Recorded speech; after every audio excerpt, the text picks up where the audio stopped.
G'day and welcome back to Shadowrun Hong Kong. Last time we started this game, we went through like the initial tutorial section. We just met up with a group of Shadowrunners when 3 shots fired, 3 people dead. These were the people that were meant to take us and our adoptive father into Kowloon Walled City. Why they died, how they died, don't know yet, but probably not a good idea to hang around just now. And it immediately kicks us into combat, so stay in cover. The sound of high caliber shots hangs in the air, and the red dots of laser sights sweep the area. Carter, the troll, and the silent elf lie dead in widening pools of blood, their heads broken open like melons dropped from a 4-story building. The orc girl screams from cover, Nightjar! Nightjar, come on, big man! Talk to me! Gutshot! No, no! She turns to the dwarf, her eyes wild with fear. Oh shit, this isn't good. A voice blurs out from the loudspeaker. This is the police! Lay down your weapons, put your hands on your head, and come out where we can see you. Duncan Wu, Ryan Nguyen, come out where we can see you. You have 3 seconds. Duncan crouches behind cover, his gaze locked on Carter's corpse. His voice comes out hoarse in a hoarse roar. Stand down, damn it! I'm law enforcement. Lone Star! Lone Star! He's driven deeper into cover by a hail of gunfire. The dwarf shakes her head at him. Her voice is flat. Save your breath. They won't listen. Use your eyes, these bastards aren't here to make arrests. A sniper shot hits the wall next to her head, showering her in an explosion of plaster. Stay down, Duncan, are you hurt? Everyone, pipe down, just give me a minute. The rat girl stares at the ground intently as if listening, then her brows furrows, her eyes go beady, and her nose wrinkles up. She begins to sway back and forth, her lips moving soundlessly. She snaps out of her trance. Okay, I've got a way out. It's at the end of the street. Everyone, come with me. Everyone? We don't need the rent-a-cops cupboard. We're the only ones. Little Orc whips her head towards her friend. The extra firepower is, I've got us an exit. We've got to get past the heat. We can't shoot our way out of this on our own. If nothing else, it can soak up a few rounds for us. Just stick to cover and keep close. There's a door down the street that leads to a back alley. That's our exit point. You fall behind, you get left behind. Okay, so got ourselves an access point. But I don't have a deck. So just to double check, if I do this, aha! Might be possible to use a network connection on this police motorcycle to do some damage to their local network. Let's send a remote command to override the local drone's IFF routines. They will now ignore previous orders and fire on their masters. Ooh, delightful. Okay, that was worth the risk of running right up to someone like an idiot. Alright, we've got haste, we've got heal wound, we've got poison fog, we've got aim.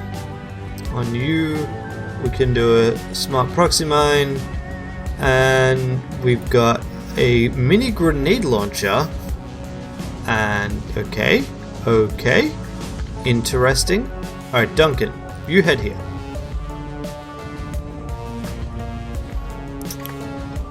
So, let's see. This is going to take 2, this is going to take 2. Who do we haste? Oh, really? Alright, so ideally I want to get there. And you are still stuck. Right. So you don't have... Right. We're going to move Iz down there. And then let's try hitting this person with a grenade launcher. Still hit. That's fine. Duncan, I hope you can take this one out. Damn. Okay. Do we want to give someone 1 more AP? Right. Can't do that. Right. We're just going to move you up here. So that next turn we can do it with a lower cooldown. My poor drone. Rude. Oh, hi there, smugglers. But fortunately, they've got some problems of their own. Alrighty, so, first step.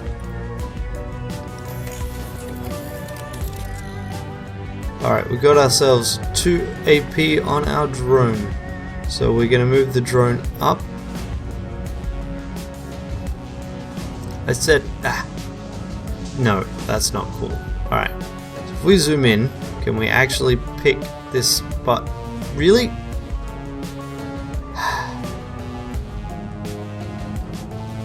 Wow, that's super annoying.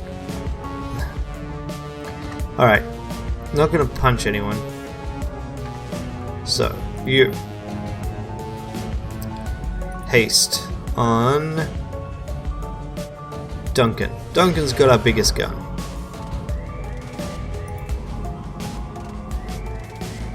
Alright, so we move you up here. This is crap cover, but it's better than nothing. And then we go with 2 shots. I think 2 single shots. Oh, that's heavy cover. This is light cover. Let's go full auto on the cap. Curses! Okay. Now you head up here. Okay, 77% chance to take this one out. Good. Close enough for rocket science. Doberman. You know what? Just head here. Fine. Whatever. Shoot him. Perfect. I'm gonna move up a little as well. Unless I can do something with the access point. Ah, no. Not gonna deactivate the drones. That would be silly. Hi there, buddy. You gonna shoot at us?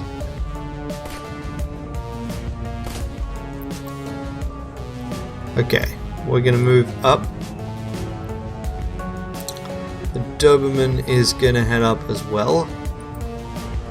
So you gotta stay in cover. There is a reason for that. It's not just paranoia. Oh yeah, I should engage in a little bit of the old self-healing. But whatever. Let's just head up. Alright. That's 2 AP, and then can I shoot at anyone? No. Let's just move over here. Gob it. You can get up this way. This is one action. Good. And then we'll reload ya.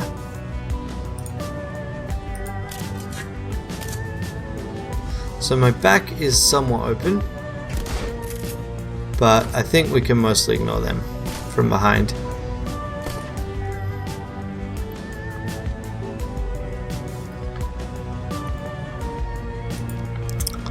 Let's do a self-heal and then shoot this one. Nice. Good job. Okay, now Duncan, head up here. See what we can spot up this way. Anything? There's our exit. Excellent.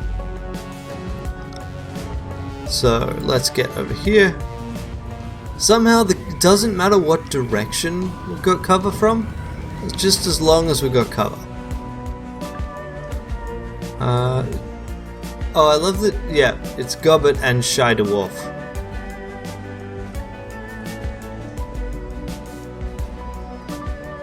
Okay. Those guys are going to continue to not be a problem.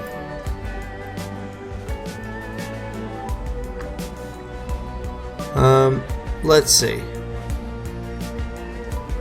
Do we just want to deactivate the drone for now, or we could go and give this guy what for? Why not? 1, 2. Pity. Can't hit them all. Alrighty, let's see. I can just get you out. Might as well do that. I don't think there's anyone else to deal with right now. Gobbet can get all the way up here. And Iz can also head this way. Or I can shoot at you at least once. Before I do that, yeah, let's just eliminate you. Then I can deactivate my drone. Okay, Droney. Deactivate, and that gives me another movement. I'm really glad that friendlies do not block your path. And then you escape.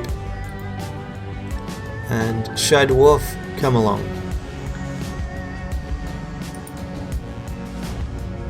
Is that one action? Yeah, good, because I'll reload the mini grenade launcher. Such a nice weapon to have at this point. Grenades are so useful. Alright, come on, we're out.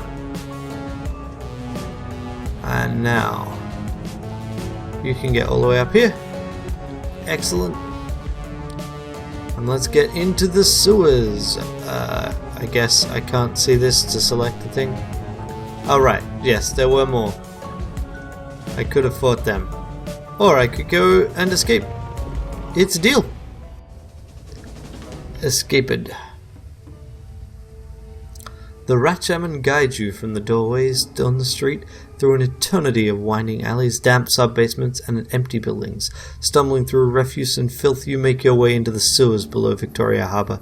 It reeks down here, but it's quiet. Gobbet stops, sniffs, and wipes her eyes with the back of her wrist. Her rat squeaks softly in the folds of her clothing.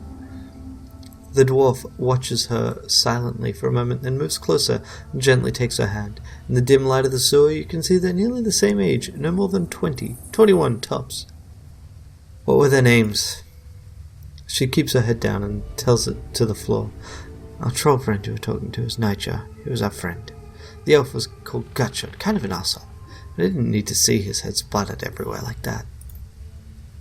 Nightjar was a good guy, always had our backs. Is it Isabel and mine? Isabel nods in agreement, her voice is flat. Rare to find another runner you can actually trust. She looks to her friend. Are we clear? I think we've shaken them. Yeah, we're clear. She sniffs the air. Wu begins pacing, his boots splashing in the sewer water, creating echoes down the tunnel. You can feel the tension coming off of him in waves. This is bullshit. I'm done running around in sewers. Sorry, done messing around in alleys and sewers. I'm done running from cops. He pokes his thumb at his chest and spits his anger forth in a raspy growl. For fuck's sake, I am a cop. We noticed. There was a Lone Star Sergeant back there, damn it. She was... Wu starts to choke up. She struggles against it, fighting to maintain control, but he needs a minute to recover. He finally manages to pull it together, but he's raw. When he speaks again, his voice is seething and hoarse. Don't know what the hell's going on with Hong Kong cops, but I'm calling in some Lone Star backup from home. I'm going to get some of my own people down here. Then we're going to go find Raymond and figure out what the hell's going on. Whatever you say, big guy. You have fun with that. Iz and I are out of here. Best of luck finding a friend. Your people died in a hail of sniper fire and you're not going to do anything about it? Of course we're going to do something about it. In fact, we're going to do two things. Run and hide. Look, we got you to safety and now we are done with this shit. We don't intend to die for you. Wu isn't listening. You can see on his face that he's already written the orc girl off. He pulls his security-grade PDA from his holster on his leg, raises it and starts tapping the buttons with a meaty finger. The Lone Star logo on the back of the device looks shiny and official. He stops, confused, and then taps it harder again. The red flashing image on the PDA reflects in his goggles. What the hell? I'm locked out of the network. My law enforcement status has been revoked? I don't believe it, Ryan. This is saying there's an APB out on us, Ryan. You and me, both. I figured as much. You heard them on our loudspeaker. They knew our names. Wu glares at the wall, a storm raging across his face. Fucking hell! His hand clenches into a fist around his PDA. This just keeps getting worse! He leans forward as if to punch the wall, his knuckles rapping against it softly, a pantomime of belly-constrained rage. He suddenly turns and slings his PDA at the far wall. It hits hard, bounces back, and clatters to the ground. He looks down at it, spent. The orc mouths an okay to herself, eyebrows raised. On that note, I think it's time for us to say goodbye. Come on, Isabel, let's... She's cut off by the sudden smashing noise as her friend comes crashing down on the PDA at Wu's feet. The dwarf looks down at her work, unsatisfied, brings her boot down again and again, until there's nothing left but a snarl of plastic housing, broken glass, and circuit board. She looks up at Wu, her chest heaving, and points at the pile of scrap she's created. Police issued. They can trace you through that. She turns to you, hand out. Yours too. It's on the network. Bury it. Smash it yourself. We bury our own. You crush the PDA shards under your foot while Isabel looks on blankly. Good. She looks over at Gobbet, sighs, then reaches into her jacket pocket and pulling out 2 new PDAs. She hands them to you and Duncan. Bonus. I suppose it's the least we could do after your help back there. Thanks. You people always keep a supply of burners in your pocket? Runners need to be prepared for contingencies, isn't that right, Is? Isabel isn't listening. She's staring open-mouthed at her own PDA, its bluish glow illuminating her horrified expression. Gobbet, we gotta go right now. Isabel's voice is monotone but emphatic. She holds up her PDA to show her friend. They're after us, too. Her screen displays a local newscast. Your own face stares back at you from the upper left corner of the screen. And in breaking news, just an hour ago, Hong Kong port authorities were involved in a firefight with members of a terrorist cell linked to mainland city-state of Henan. The battle left 3 terrorists dead, along with an unconfirmed number of Hong Kong police officers. Your image winks out, replaced by a scowling image of Duncan Wu, a mugshot from a long time ago, before Raymond. Our sources report that Seattle natives Duncan Wu and Ryan Nguyen, along with their Hong Kong-based accomplices, are still at large. They are well armed and should be considered extremely dangerous. Low-res photographs of Gobbet and Isabel pop up on screen, replacing Duncan Wu. The color drains out of Gobbet's face. Oh shit. Kowloon officials report that the terror cell known as the White Star maintains ties to the state of Henan and is purported to be receiving weapons and funding from anti-corporate groups in the UCAS city-state of Seattle. Port authorities are standing on high alert as the Hong Kong Police Force's Special Duties Unit has been engaged to deal with the threat. We go live now to the Chief Inspector Crate of the Special Duties Unit, who will be making a statement. Behind the newscutter, a video window displays the location of the firefight in Victoria Harbour. The camera pans to Chief Inspector Crate. She is surrounded by a swarm of news reporters, but appears unfazed by the attention and speaks with supreme confidence. We have yet to ascertain the motive for tonight's attack, but it was clearly a well-planned and coordinated effort. Crate sounds smooth, more like a corporate mouthpiece than a cop. We have already issued an all-points bulletin along with a kill or capture order for the 4 remaining terrorists, and I have instructed the Special Duties Unit to make this manhunt a top priority. If you should see one or more of these individuals, do not attempt to engage them. Instead, tap the HKPF flash code at the bottom of the screen. If you're an authorized network, and take a picture, our system will automatically identify them in your data stream. The Decker switches off the newscast and flips her PDA back onto her belt. For a moment, there's no sound but the roaring of sewer water rushing through the pipes. Gobbet bends over, hands on her knees, sucking wind. Her rats scurry for a new position. I thought we were fucked before, but now we are well and truly fucked. We'll deal with it, Duncan. We always do. Not this time, Ryan. They've labeled us terrorists. There's an APB out on us. I've heard this kind of announcement before. I know what comes with it. Doesn't matter if we have nothing to do whatever with that city-state. They're gonna hunt us down. It's open season. Isobel nudges the remains of Wu's PDA with a booted toe, and the 2 of us will be hunted right down alongside you. Gobbet wide-eyes the exits, tight as a spring. You can hear the shallow panting as she leans toward one, then the other. We gotta go deep, hit the mainland for a while until we can figure this out, find a hole to crawl into. We gotta get them off the grid, way off. Hey Lone Star, you got a security license, right? That means you got a SIN too. Of course I have a SIN, otherwise I wouldn't be able to get paid. Only criminals and lowlives go sinless. That means you can be traced, both of you. You get spotted by a drone or a security camera, get ID'd by a retinal scanner, and try to use a cred stick or passport, the HKF will know just where to find you. I know how our system identification number works, Runner. We're gonna have to burn our sins if we're gonna survive this. You got that right, Seattle. We're just as screwed as you are. Me and Iz, we're listed as your accomplices. We can't afford for you to get caught. You'll lead them to us, one way or another. DNA samples, things we've told you, astral residue, I don't know, cop stuff. Little Decker looks from you to Wu, eyes narrowed, sizing you up. You can see her make a silent decision before she speaks. Her voice is flat, resigned. We need to get your sins burned, delete you from the record books. All of them. All of them? Well, wait a minute. You want us to just erase our identities? Wu rubs a hand across his scalp. Beyond the fact it's insane, will that even work? If we burn our sins, go off the grid like that, wouldn't they just redouble our efforts to find us? Condescension seeps its way back into Isabel's dry tone. Imagine playing a game with hide and seek with a siren strapped to your head.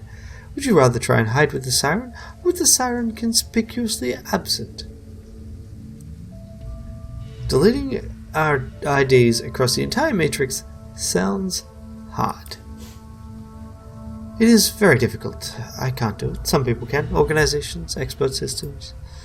We gotta ask for help. There's only one person we know who has the kind of pull it takes to burn a sin and hide us from the cops. Kindly Cheng. Let me guess, this Kindly Cheng is some sort of an underworld hard-ass. Like a walnut. She's what's known as a straw sandal, kind of a middle manager for the Yellow Lotus Syndicate. They're triad. Kindly Cheng controls all the illegal activity in our neighborhood. Smuggling, bootlegging, counterfeiting. Middle manager? Is a Yellow Lotus a syndicate or a retail outfit? Do not get the wrong impression. Kindly Cheng is no bureaucrat. She controls a good portion of Kowloon's underworld. She has soldiers, resources. She's smart and not to be underestimated. Taking favors from a woman like Kindly Cheng is a good way to get yourself into indentured servitude. You don't want to owe favors to a woman like that. Ideally, you don't want to deal with her at all. That was Nightjar's job. Wait a minute, you know this woman? We've only met once or twice. Nightjar was the one who worked with her. Like I said, she's got her fingers in everything, including brokering Shadowruns for the corpse. Kindly Cheng is our fixer. Gobert tries to make her voice light and confident. Just stay on our good side and you'll have nothing to worry about. Now let's get this done before one of you trips the APB and brings all hell down on us. Okay, so we're out of combat mode. So we just take a quick trip through the sewers. Tiny section of sewers somehow. And enter the subway system.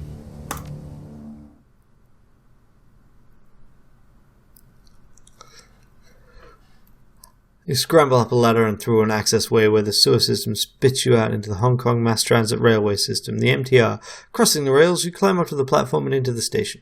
Above you is Haoi, where the Rat Shaman and our little decker plan to plead your case to Kindly Cheng, the one woman they know who can help you get underground and off the grid fast. But there'll be a price. Cheng is a triad boss whose favors tend to come with strings attached. The sounds of a waterfront at night leak down from the stairway to the surface. Peering up at the steps, you catch a glimpse of the night sky, overcast and low. Hi there, farting jester. Yeah, I'm pretty fond of Shadowrun myself. So this is a Let's Play I'm recording, so not super interactive with the chat, unfortunately, but it'll go up on my YouTube channel. So, yeah. And I've played this game before. I haven't done the extended campaign, but I want to get the best ending, so we'll go for that.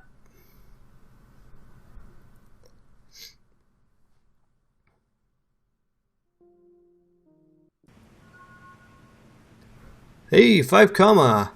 The sewers deposit you into a series of mechanical access ways that eventually lead to a system of railway tunnels. Gobert leads you through 5 or 6 magnetically sealed doors and across several sets of electrified tracks until she indicates you've reached your destination. She holds up her hand, indicates the surrounding platform. This is the MTR station for Haoi. Once you go up those stairs, you'll be in our neighborhood. Kindly Cheng runs her operations out of a mahjong parlor called Swift Winds. There's an APB out on us. How do you expect to get to this Swift Winds place without taking a bullet? Haoi is known as a protected area. Cheng sees to that. It's a shadow community. Smugglers, hijackers, black marketeers. You get the area. Cops tend to give the place a wide berth. Police cameras don't last long here. Between the smog and the cloud cover, we shouldn't have to worry about drone surveillance either. The HKPF won't find you. Not if you follow our lead. Now, Gobert widens her stance, puts her hands on her hips. This is how it's going to work. You can't get an audience with Cheng until we secure an invitation. So me and Iz will go on ahead and pay our respects. Then we'll request that she see you politely. An invitation? How do we get that? We kiss our ass until it shines. That's about the size of it. One more thing. Kindly Cheng is a dangerous woman. She may seem friendly, but don't let your guard drop, and whatever you do, do not disrespect her. Got it. That's it. We'll go on ahead and smooth the way. Just give us a few minutes head start, and don't talk to anyone. This place is... what if a local recognizes from the news broadcast? Calls the cops. No one in here calls the cops. Doing that around here is a quick way to get dead.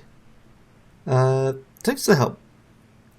We're helping ourselves as much as we're helping you. We need your sins burned as badly as you do, and we need to figure out a way out of this shit, or we're all dead.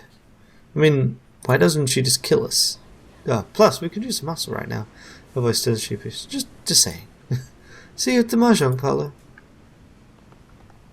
The Shadowrunner's footsteps quickly fall away, and you're alone with Wu. He grunts something unintelligible, and then begins panther-stalking back and forth. Boot prints of sewer water and muck marking his path on the subway platform behind him. Minutes pass. Wu stops his pacing and runs both hands over his face. Groaning, a sound of anxiety and disgust, it dissipates and he stands there silently, his hands covering his face and his shoulders shaking with emotion. Then he begins to laugh. It's a laugh that comes from deep down, from the place where fear and frustration and impotence swirl. But the barrier holds. Wu focuses, taking control of his breathing, and his laughter begins to slow. He becomes himself again. Oh my god, Ryan. After an aftershock of laughter shudders through him. Are you fucking kidding me? What the hell are we doing here? How do we get into this? He drops his hands and turns to you, shaking his head in disbelief. I think I'm gonna lose it. Bullshit, you're a rock. He exhales hard and nods his head over and over. I'm trying to maintain. Seriously, I am, but... Carter is dead, Ryan. They fucking ended her. He puts a hand to his forehead. I don't know what I'm gonna do now. Just sounds like she was more than just your partner. More than just a partner? Of course she was my training officer, you idiot. My mentor. Looked like you two were close. Carter was my partner. She had my back. Do you get how important that is? What it means to lose that? When you're out there on the streets facing a food riot, you need to know someone's looking for you. That you're standing next to someone you can depend on. That was Carter. And she was my compass, or my anchor, or some such shit. She kept me, I don't know, sane. Sounds like a good woman. Don't patronize me, Ryan. He steps back, sucking in on a deep breath. Screw it. Well, whoever she was, I'm throwing her down the memory hole. You know why? He snarls, spits. Because it doesn't matter now. Because we're gonna burn our sins, Ryan. Jesus Christ, you get what that means? The moment we do that, we're dead. To all the world, we're dead. We're wiped clean. Raymond, the house we grew up in, my career, Carter, all gone. No home, no money, no identity, nothing. He waves his hand away, brushes it all away. We will be nobody. Wow, okay. Let's go with... I'm going to find a way out of this. Just follow my lead like you did back in the old days. You want to bring up the old days? Are you fucking serious? You left the old days behind years ago. Wu's neck cranes forward, his lower jaw thrust out ahead of him. You left me behind. A bright memories flash. Suddenly you're back 8 years ago, just outside of Raymond's house. Just you and Wu, middle of the night. Do we get a young Raymond and me model? Kinda? Yes!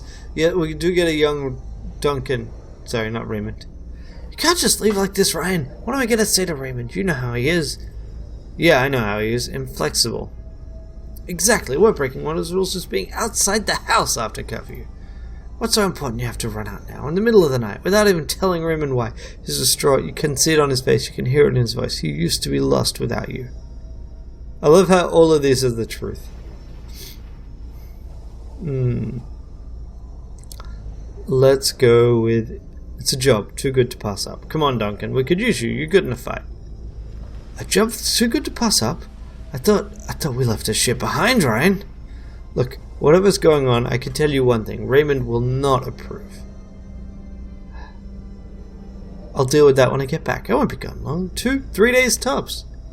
You remember the look on Duncan's face as you walked away. The events that followed were a blur, one you don't care to remember. 3 days later, you were behind bars in a corporate prison.